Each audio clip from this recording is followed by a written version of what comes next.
Për plasje ashpër midis Olës dhe Gjestit, unë princeshti Varfanjak çfarë shkaktoi rritimin e publikut.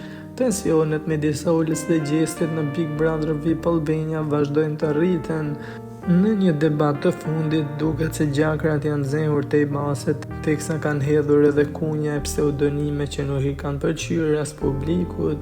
Gjesti, i cili e ka acaruar Olën duke thënë se këto janë ditët e fundit të saj pasi do të dalë në televotimin e fundit, duket se kjo nuk e ka pëlqyer as pak.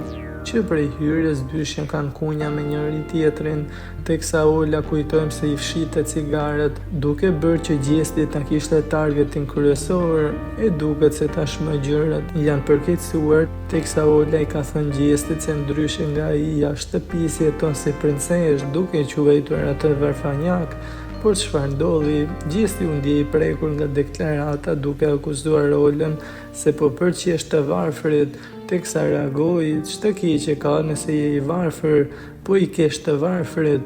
Përplasja midis tyre krijoi shumë reagime brenda jashtë shtëpisë, duke u pritur me kuriozitet se si do të trajtohet në Prime, teksa Gjesti tha: "Më vjen shumë keq që je jashtë, veç hijen e ke këtu brenda."